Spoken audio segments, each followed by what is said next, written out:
No, after you did it, afterwards, I was like, shit, you're out of right. You are right. Oh, yeah. Hello, glad you're back. Interesting. And cold. How are you? Good. Missed you in the on the trip. I had to both. Huh? Oh, did you? Yeah. Oh. Are you better now? Yeah. Oh, okay. Well, you know. Either that or good luck. you just don't give a damn. Yeah. Yeah, no, it's fine. I was better by once last week, but No, I the can- test was on Tuesday, so it's like. No. Definitely had a little cough. No, you don't stop existing when you're not in this. I just went somewhere else. I'm just kidding, we do. It's very self-sustaining.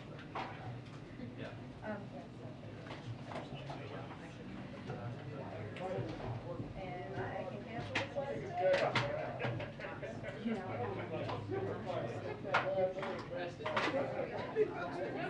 Any more equipment in the Washington Post comes to it? Yeah. Good.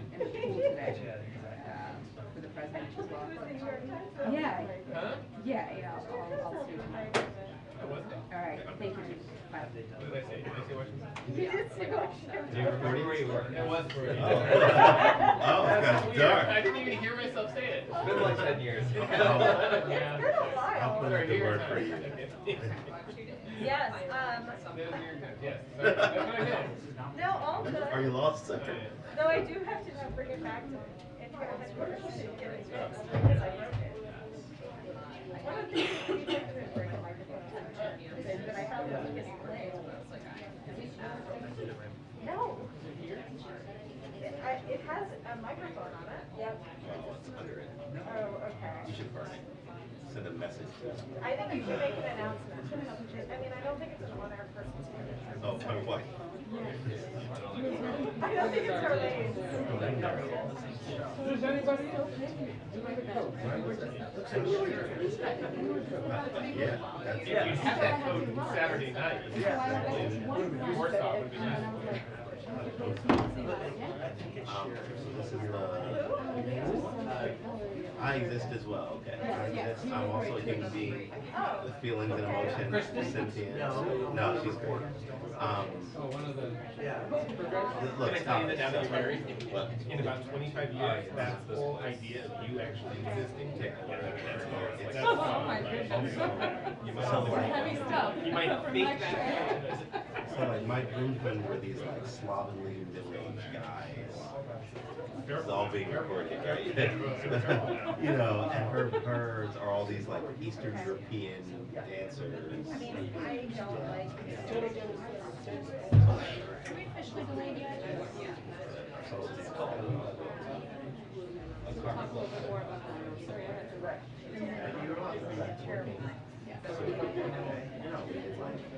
We did like the typical Vegas song, small cities, and then our DJ like cut it out halfway.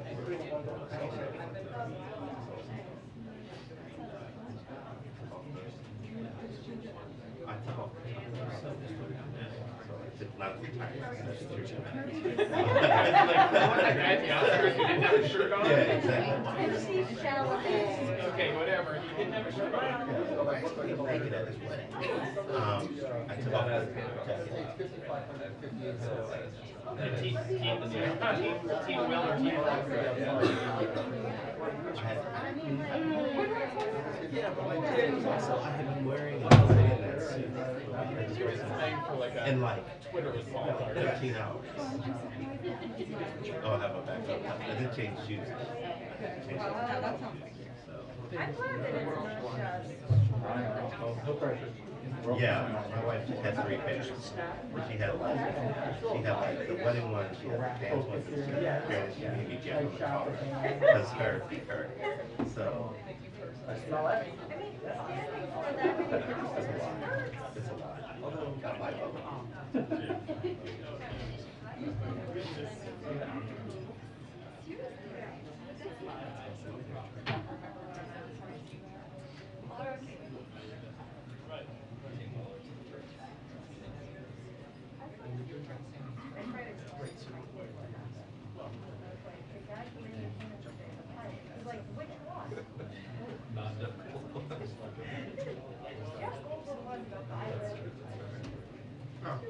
He thought it was, oh god, who's the crazy guy? In Hollywood? Yeah, exactly. Or, no. The old Oh. The guy who was in like all the Chevy Chase movies. The one who Flies and says, I'm back. I'm not getting a birthday to do this. Our all-day slide This whole Hold on, hold on. Why? Why? It did really well. Okay, well, we did a daily email about our top facility budget.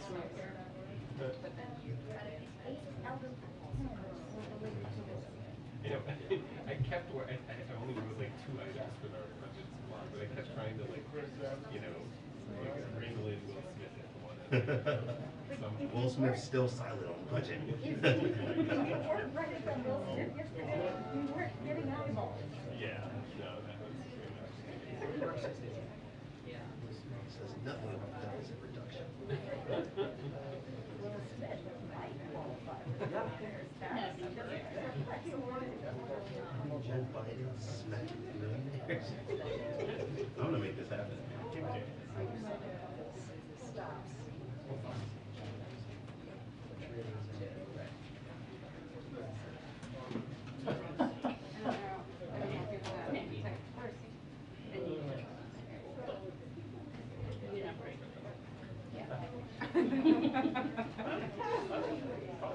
But I could imagine Chris 2-minute warning to press briefing. 2-minute warning to press briefing.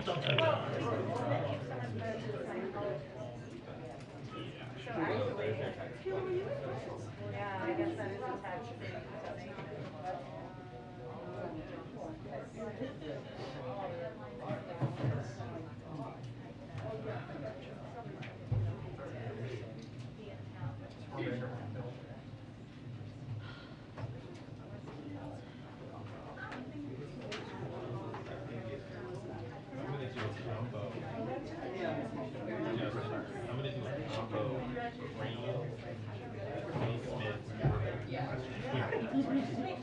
Why can't I get portals in the New York Times app?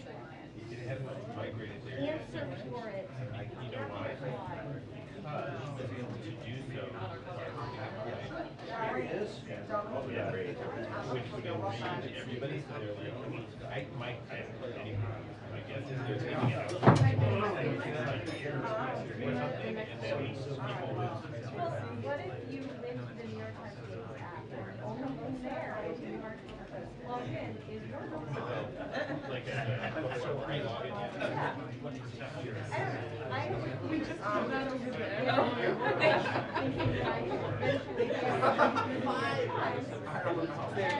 There she's on hold. I'll send you the link. Okay. I've like refused to log in. I have to use it on my too, and then just like immediately. That's something I do. So I was just waiting to get a paper sheet back so I wouldn't have to like download it.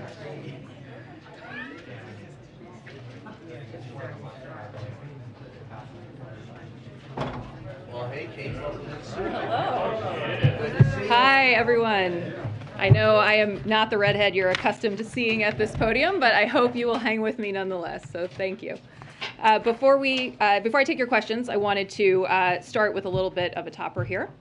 So as you all know, today is Vietnam Veterans Day, and I'd like to take a moment to highlight critical investments that the President announced yesterday as part of his budget to uphold our sacred obligation to veterans and address the mental health crisis.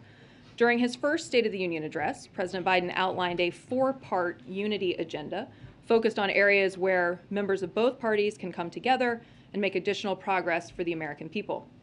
The President's budget advances this unity agenda through targeted investments to take on the mental health crisis, accelerate progress against cancer, deliver on our commitment to veterans, and combat the opioid epidemic, all while cutting the deficit and not raising taxes on anyone earning less than $400,000 a year. The budget proposes transformative mental health reforms that would expand coverage, reduce costs, and increase the number of mental health providers. As we commemorate Vietnam Veterans Day, I wanted to highlight how the budget proposes funding to improve VA services, reduce veteran suicide, end veteran homelessness, and address military toxic exposures. And it tackles the opioid and overdose epidemic with significant investments to reduce the illicit supply of drugs in our communities and prevent substance use disorder, expand treatment, and help people recover. Today, I also wanted to celebrate another example of the success of the President's industrial policy, with Governor Roy Cooper announcing the electric vehicle maker VinFast is investing $4 billion to build electric vehicle and batteries in North Carolina. That's an investment that will create more than 7,000 jobs, on top of the 423,000 manufacturing jobs created on the President's watch in his first year in office, the most in a single year since the early 1990s. We're building on that momentum with the Bipartisan Infrastructure Law, which is making historic investments in our roads, bridges, airports, and more, along with things like EV charging stations that are critical for America to own emerging industries. And we have a chance to redouble that progress with the Bipartisan Innovation Act, which cleared through the Senate last night with a massive bipartisan majority. This is legislation that will boost manufacturing, strengthen our supply chains, lower prices, and boost our economic and national security by making more critical components like semiconductors right here in America. We look forward to the House of Representatives moving quickly to start the formal conference on that bill so we can get this to the President's desk as soon as possible. And with that, I'm happy to take your questions. Darlene, why don't you kick us off? Thanks, Kate, and welcome. Thank you. I wanted to follow up with one question on the readout from the President's call earlier today with the European leaders. Can you say if they spent any time at all talking about his comment that Putin cannot remain in power or should not remain in power? They did not. I spoke with the President about this earlier. They did not. They were incredibly aligned, however, and spoke to some of the key issues that we are focused on here, including supplying weapons to Ukraine, including increasing costs on Russia, continuing to increase sanctions, supporting stable energy markets, and of course the state of diplomatic negotiations. And obviously, the conversation today came on the heels of the President's successful trip to Europe last week, in which he stood with some of our European allies and announced efforts to redouble NATO forces on the eastern flank, to announce an additional $1 billion in humanitarian aid to Ukraine, and to continue to show incredible unity with our European partners and allies as we tackle this crisis in Russia. Second question, is there any comment or reaction to the FDA approving a fourth booster shot for people over 50? So this is a good thing, and it is a straightforward thing. The CDC and the FDA are now allowing and will make available booster shots, a fourth shot for people over 50 and for the immunocompromised. We have plenty of supply to ensure that those populations can receive these shots. But what I would say is that if at some point it becomes recommended that the full population requires a fourth shot, we're going to need additional funding. We're going to need the additional funding we've requested of Congress to be able to provide those shots for the broader population. But we do have the supply, and people will be able to go. People in those populations over 50 and up will be able to go and get those shots. Mike Vinley. First, I wanted to ask about the talks that are happening underway in Turkey at the moment between the Russians and the Ukrainians. What is the White House's visibility into those discussions? And have U.S. officials seen any evidence to back up Russia's claims that they're pulling some of their forces back from Kyiv? Obviously, the president said he wanted to see what the Russians actually did versus what they say. Yeah.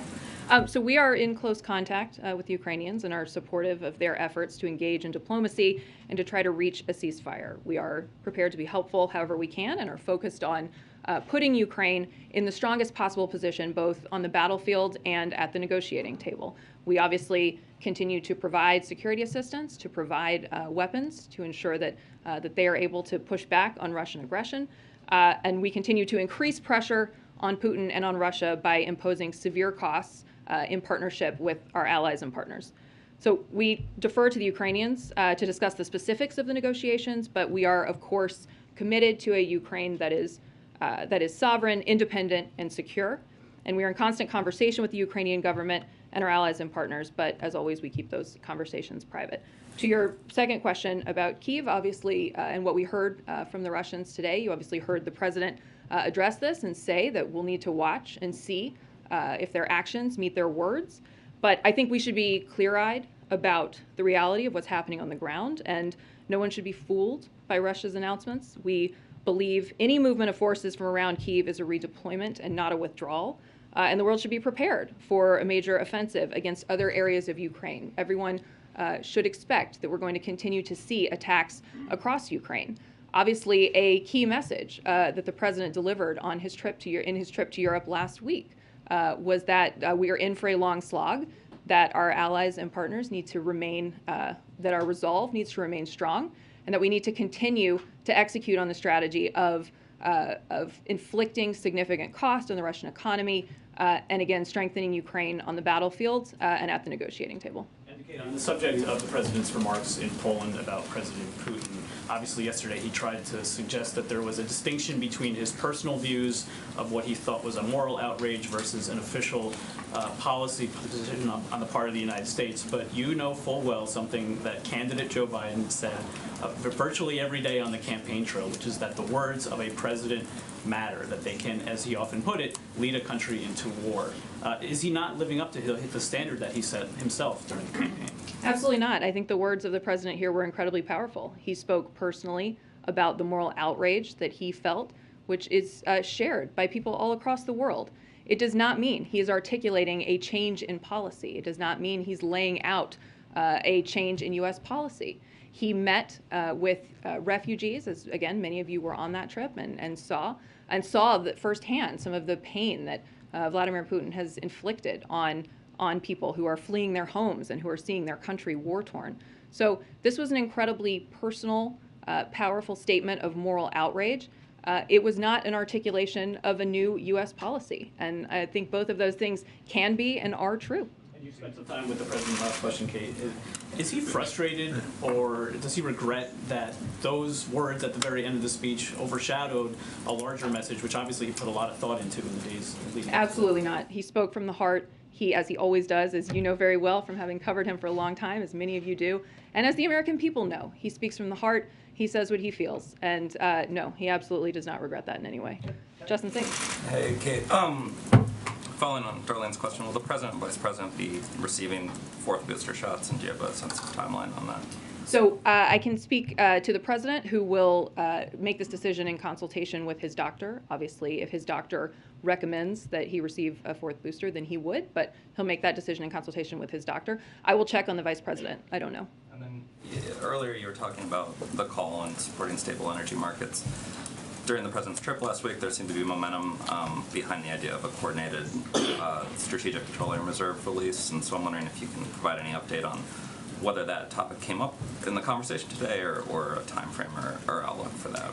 I can only say that they spoke to the stability of energy markets writ large and the need to keep them stable. I don't have any specifics to preview in terms of any coming announcements. What I would say more broadly, of course, is that obviously President Biden is very focused on ensuring that we minimize fluctuations as much as possible at the gas pump and prices in general for American families. He is doing everything he can to combat Putin's price hike here at home. That's why we did the initial coordinated release of 60 million barrels from the Strategic Petroleum Reserve. And he will continue to focus on this, but I don't have any specific preview that I can give you at this time. And then last one, our friends over at the Journal yesterday reported that members of the Ukrainian peace negotiation team exhibited signs of a potential poisoning. I'm wondering if that was something the U.S. has been aware of, tracking, and if you sort of ascribe responsibility to the Russians. So we are certainly aware. We are obviously alarmed by these reports, especially given the fact that this is something that historically has been in Russia's playbook. But I do not have any confirmation at this time, except to say that we are aware. Caitlin? Thanks, Kate. You just said, and the Pentagon is also saying the same thing, that any movement of forces in Ukraine, of Russian forces, is not a withdrawal but a repositioning. Is that based on intelligence, or what is that based on? That is based on the fact that we need to see what the Russians actually do before we trust solely what they've said. We saw from the outset that they made an aggressive push toward Kyiv at the beginning of this conflict, and we have no reason to believe that they have adjusted that strategy. Obviously, we continue to do everything we can to impose costs for this decision. We will continue to execute on our strategy, but as you heard the president say, we are not going to take their word for it. We're going to wait to see what their actions look like. And the British Prime Minister said today that they won't accept anything less than a full withdrawal of all Russian forces from Ukrainian territory. Does President Biden share that view that reduced military activity is not enough? Well, we are going to allow the Ukrainians to execute on these negotiations. It's not our role to begin the negotiation. Again, our role is to strengthen Ukraine on the battlefield, to try to strengthen Ukraine at the negotiating table by applying these sanctions and costs to Russia. But I'm not going to prejudge or predetermine an outcome for that conversation. And last question for you. Jared Kushner is set to testify before the January 6th committee on Thursday virtually.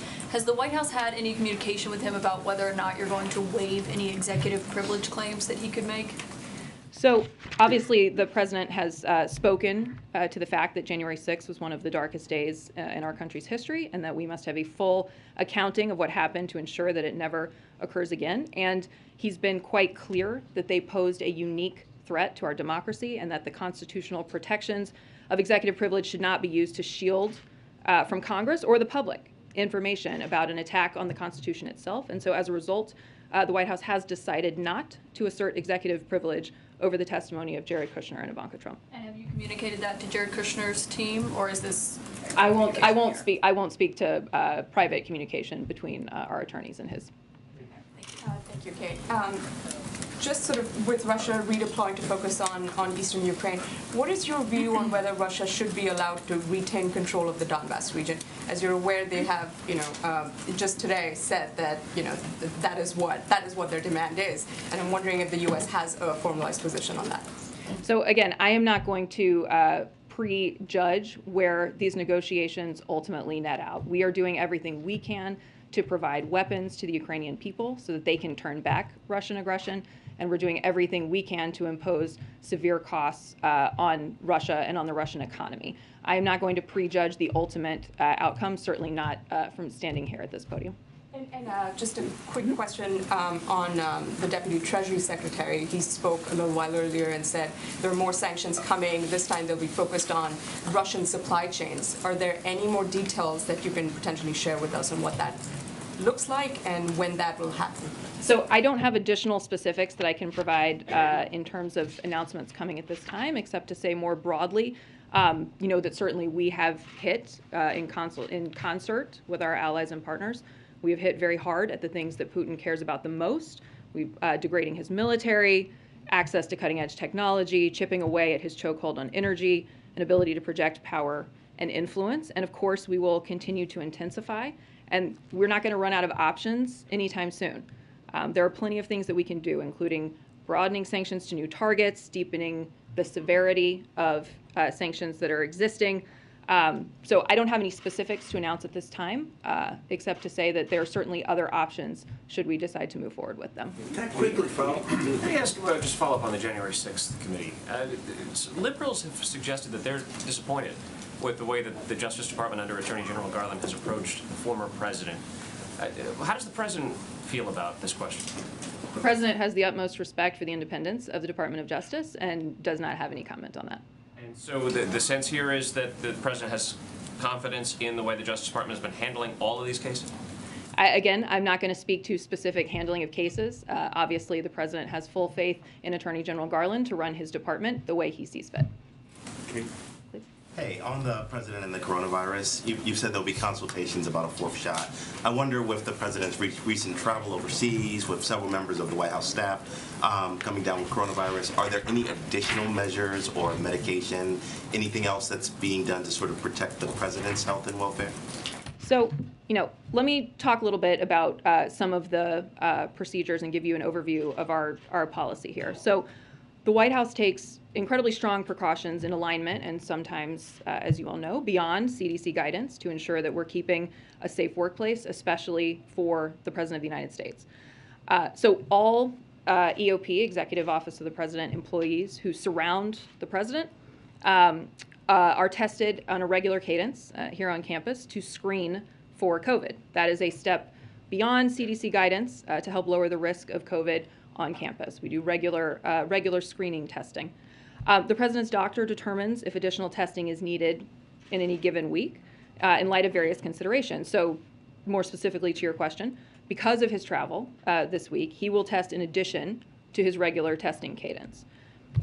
Everyone going into a meeting with one of the 4 principals is required to test ahead of time, and that's how we know about some of these positive cases in the first place. So for those employees who test positive, they're required to isolate in alignment with CDC guidance and must test negative before returning to work, which is also a step beyond CDC guidance. So we take every measure here to ensure that we are protecting the 4 principals and also protecting our staff and our workforce. But because of his travel, he will do some additional testing in addition to his regular cadence. Sorry, just to follow up, I want to make sure I'm clear. What about any medications? Is he taking any additional medications or any other treatments or anything like that? I understand about the testing and about we all get tested when we get near the president. But is there anything else? That's not something that I'm not going to get into private medical information from here, except to say that the president will receive additional testing as part of his cadence to ensure that he doesn't have COVID. Yeah, thank you. Just to follow up on that, when was he last tested? And I guess we presume he was negative because he's with the Prime Minister. Yes, I will get you the date. I want to say, I actually want to say it was yesterday, but because I think we announced it publicly yesterday.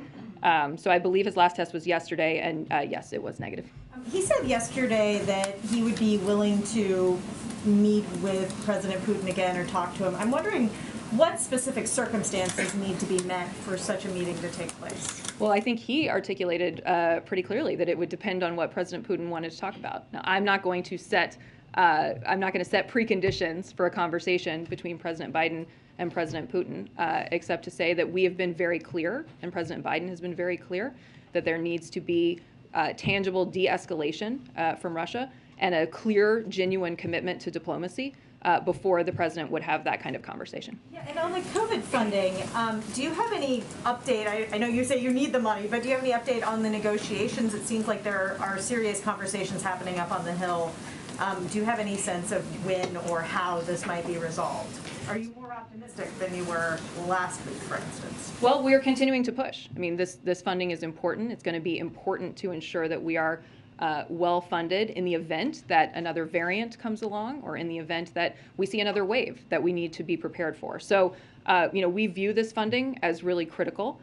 We've been working with Congress, as you know well, for the last several months.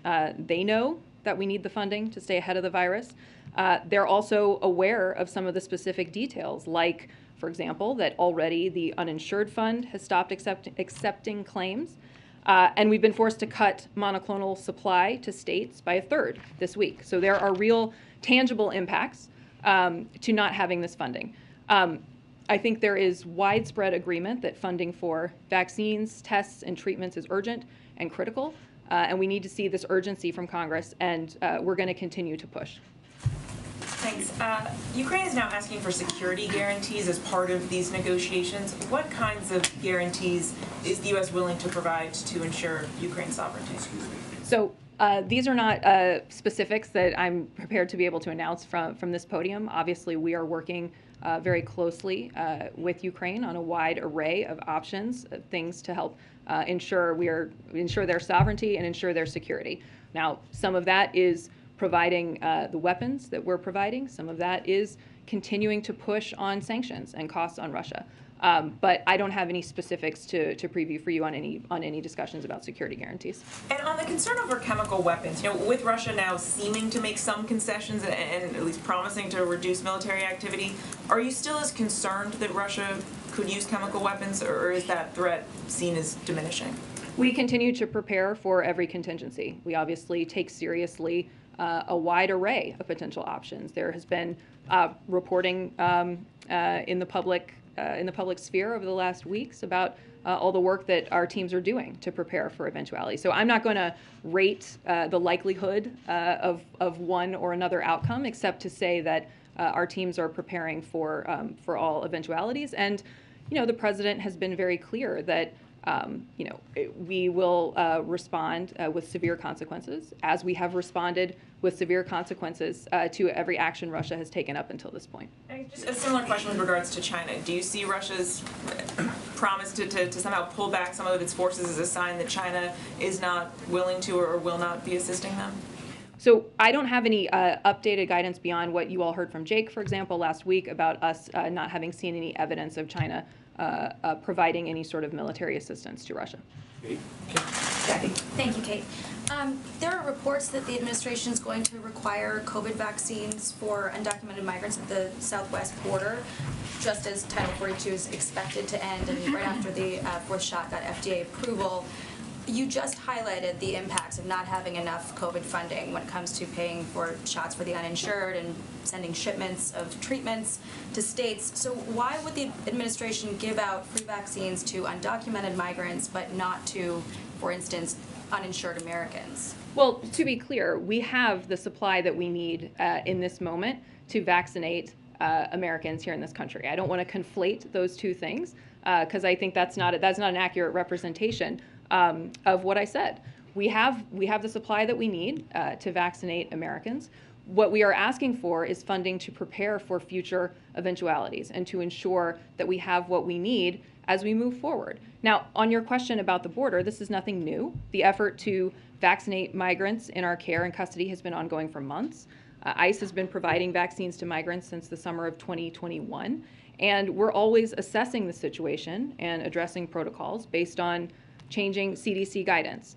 But in order to ensure the safety of border communities and the workforce and the migrants themselves, DHS is now requiring age-appropriate vaccinations for non-citizens who are taken into Border Patrol custody. But again, this is consistent with overall CDC guidance for those entering the country, be it by air or land, and we know that vaccinating people is the best way to protect from the virus and to protect against the spread of the virus. The New York Times story framed it as something that was about to get underway in certain sectors of the southwest border. Is this requirement for a vaccine? Is that accurate? Is that something that is going to take place? Because, and the reason I ask is, if you're talking about future supply, and this is a future effort, how are those two things not sort of in conflict? Well, as I said, it is actually nothing new. I mean, we have been vaccinating migrants in our care and custody for many, many months. So ICE, as I said, has been providing vaccines to migrants since the summer of 2021. So this is not anything new, as we know that this is, again, the best way to protect people from the virus and to prevent the spread of the virus is to ensure that they're vaccinated. Title 42 is about to end then? I have no announcement that I can make on Title 42 at this time. On Ukraine, yesterday, did the president accidentally reveal a previously unknown effort for the U.S. to be training Ukrainian forces in Poland during his answer in the press conference? No. The troops that he met with in Poland routinely interact with Ukrainians. That is something that's known. Many of you were, again, on the trip with us. That is something that's known. That is in no way revealing compromised information. That being said, there's nothing further that I have to say on that beyond what the president said yesterday. Just to follow up, I know you said just now you don't have any news on Title 42, which expires on Friday, or at least the current use of it. When we were in Europe, the president announced that he's admitting 100,000 Ukrainian asylum seekers. They are exempt from Title 42. Why? So obviously we are looking at an extreme crisis in Ukraine. I think it is easy to look at the incredible volume of displacement and the duress that people are under in Ukraine, and understand that we need to make efforts to ensure that we are moving to get them to places that are safe. What I can say more broadly about our efforts to bring 100,000 Ukrainian refugees into the country is that, we anticipate that most of these refugees will want to stay closer to home, will want to stay in Europe, but we are making we are putting forward this effort to ensure that we're able to accommodate 100,000. Obviously, on the specifics of that, I have to refer you to the State Department on the specific workings. But it is important, as you heard the President say when we were overseas, it's important for the United States to do its part and for those countries bordering Ukraine to not be the only ones to shoulder the burden. You heard him talk about that while we were on the ground in Warsaw. Understood. So the policy decision's been made that the war in Ukraine and the displacement of those people is more urgent to the United States than the displacement of millions of people due to earthquakes, hurricanes, and political strife in this hemisphere. I think that's a little bit putting words in my mouth. My point was only that we're Interpreted, though, that by many that's immigration advocates and others on this side of the world. That's a little bit putting words in my mouth. All I'm saying is that we have put forward a process to allow to bring 100,000 Ukrainian refugees into the country, given the incredible duress and the crisis that they're facing in their homeland. Two other quick follow-ups. You said to Cleve on the question of any medications the president may be taking because of COVID, that that's private medical information. Is that to say that if he is taking something currently, it'll be revealed in his next medical report that we get at some point? That's the way that Alexis and Crestor and Dymista have been revealed in the last one? That's simply to say that I don't have anything in this moment to provide at the podium. That's medical information. If there is a moment in which it needs to be disclosed, it would obviously be disclosed. As you know, we put out an incredibly fulsome physical report on the president's health every year. So that's simply to say I don't have anything to disclose from this podium at this time.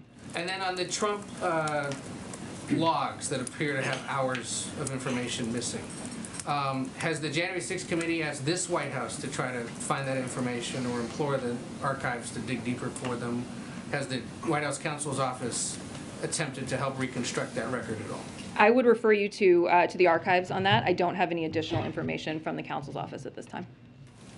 Okay, thank you, Kate. Two ones on Ukraine again, if I may. So the sanctions are obviously the stick. Is there some thinking already about what the carrot could be? You know, essentially, is there going to be some sort of schedule laid out, like, you know, you do this, this comes off, and, you know, a route map, I suppose, is what it's called. Well, I don't know that Russian activity at this time necessarily merits a carrot. We have been very focused on the stick. Again, I am not going to prejudge or lay down any contours of any ultimate negotiation. That is not our role. Again, our role is to strengthen Ukraine on the battlefield, strengthen Ukraine at the negotiating table. I'm not going to prejudge any of the what ultimately those diplomatic solutions may or may not look like. Okay. And just following up on your previous answer about the troops in Poland. Jen did say clearly last week there are no U.S. training programs for Ukrainians outside of Ukraine. Obviously not in Ukraine, but nowhere else either. I actually asked the question, that's what she said, no. So the president yesterday, and I've got his quote here, was very clear. He said when he had this chat with the U.S. troops, he said it was all about them helping to train the Ukrainian troops that are in Poland. So are they training them in Poland or are they not training them? Well, as I said, there is regular interaction between Ukrainian soldiers in Poland and the U.S. troops that the president saw on the trip. There's no further detail that I can add on that, except to say that there is regular interaction. As you saw, we were there near the border, and there's regular interaction between those troops that he saw and Ukrainians. Yes. Thanks, Dave. No, go ahead. Just to follow up on Russian oligarch Abramovich, who was photographed today during the peace talks. Does the U.S. have a clear idea what his role is during these talks?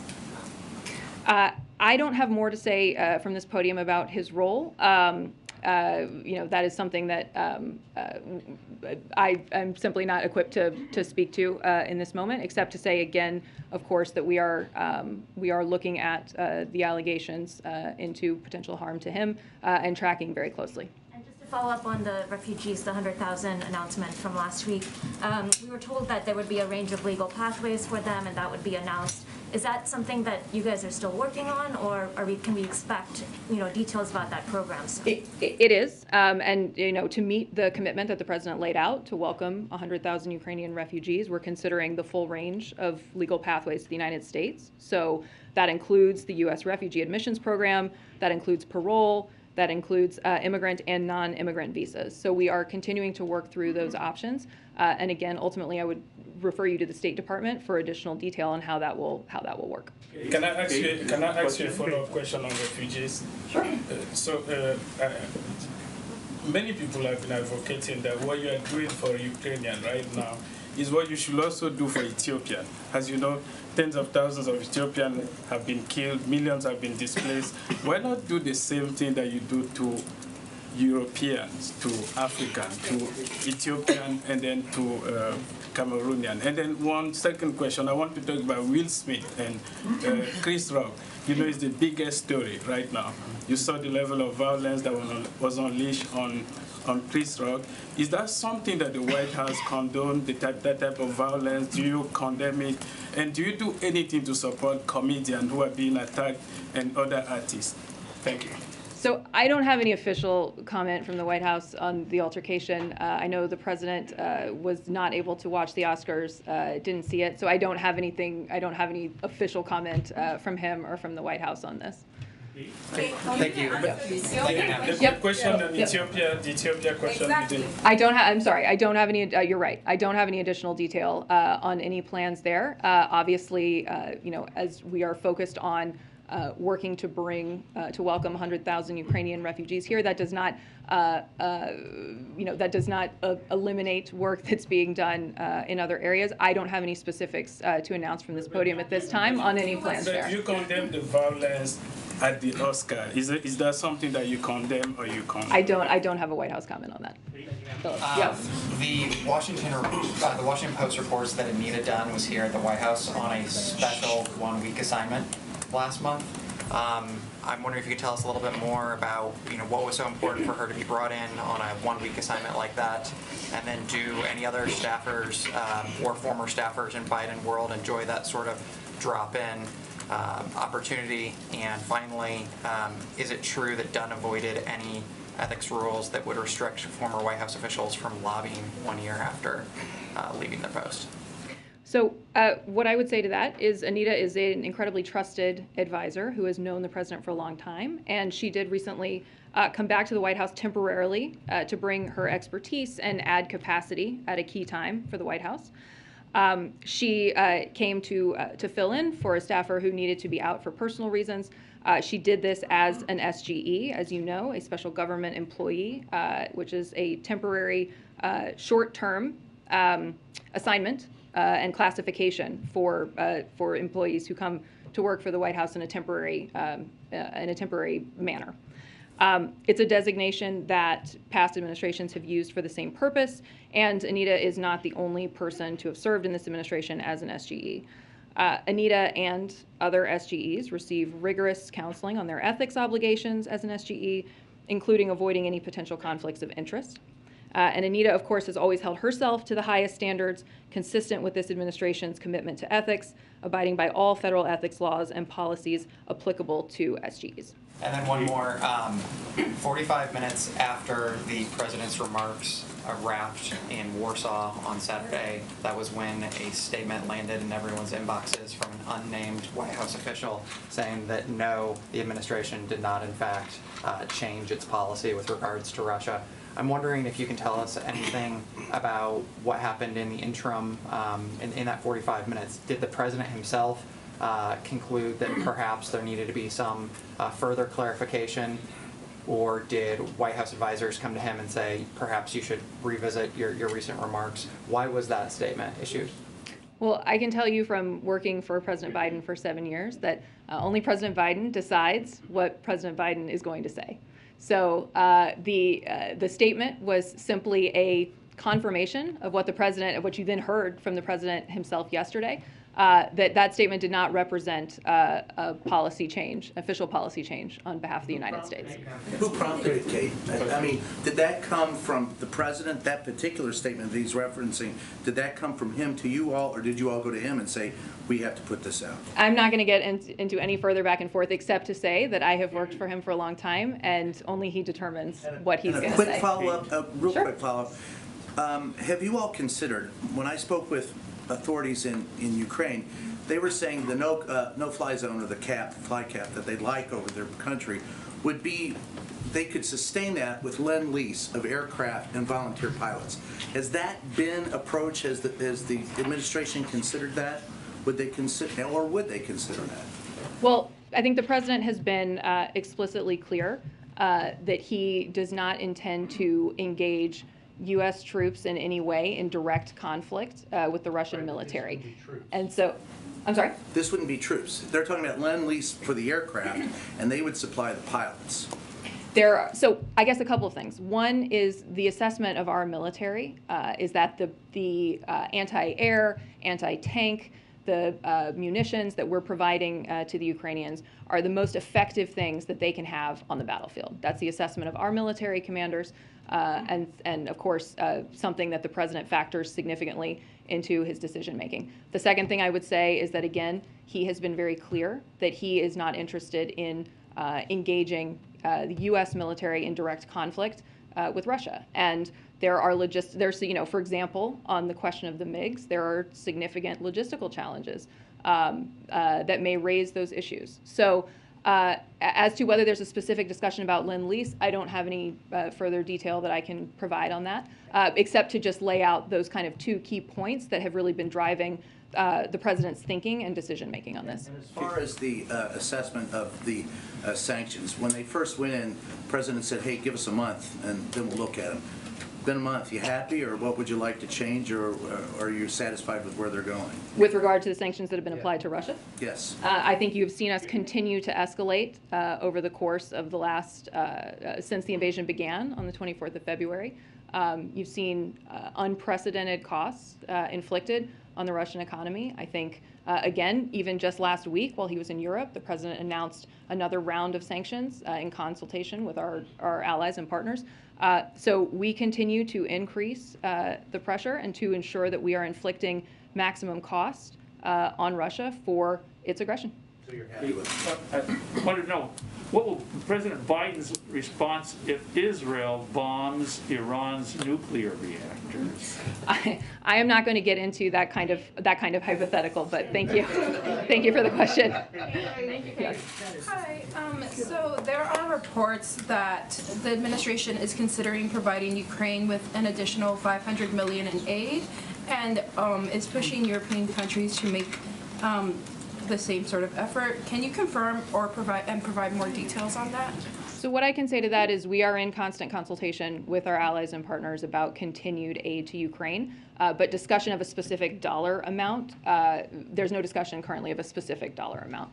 Thanks. Two questions on Singapore. First question is, the Prime Minister welcomed the Indo-Pacific economic framework. When will we see the exact plan, and will the framework need to be ratified by the Congress? So I don't have an update on timeline for you on that. I will be happy to come back to you with further information, but I don't have an update on when you can expect to see a timeline for that. I can certainly say that today's meeting between the two leaders demonstrated the strong security, economic, and people-to-people ties shared by the United States and Singapore, and President Biden looks forward to continuing to deepen those ties. And also in the joint statement, the U.S. and Singapore reaffirmed the right of freedom of navigation accorded by international law, including UNCLOS. Will the U.S. ratify UNCLOS under Biden administration? I don't have an answer for you at this moment, but I'm happy to get more information and come back to you on it. Thanks, Kate. I have a couple quick ones. For you before we go. Following up on what Tarini asked you with regards to the refugee programs, it can take years for refugees to be able to be vetted to come into the United States. So does the White House have a sense of how quickly the Ukrainian refugees will be able to come to the U.S.? We're working to move as quickly as possible. I don't have a firm timeline that I can give you, but obviously we'll move as quickly as possible to bring in as many, up to that 100,000 as we possibly can. And after Florida Governor Ron DeSantis yesterday signed the state's parental rights and education legislation, Education Secretary Miguel Cardona said the administration would be monitoring its implementation to evaluate whether it violates federal civil rights law. Aside from monitoring the Florida law, is there any other actions that the White House plans to take? Well, both the president and Secretary Cardona spoke out very forcefully against the law. The president also put out a statement yesterday about the tragic impact of this kind of law on incredibly vulnerable population. And he said that, by signing this bill, the governor has chosen to target some of Florida's most vulnerable students and families, all while under the guise of parents' rights. So the Department of Education, as you noted, will monitor this law upon implementation to evaluate whether it violates federal civil rights law. And obviously, we will come back to you as we have more information on that. Thank you all very much. Appreciate it. Kate, former President Trump is having Save America rallies in which he decries the Biden administration. Do you have any response to that?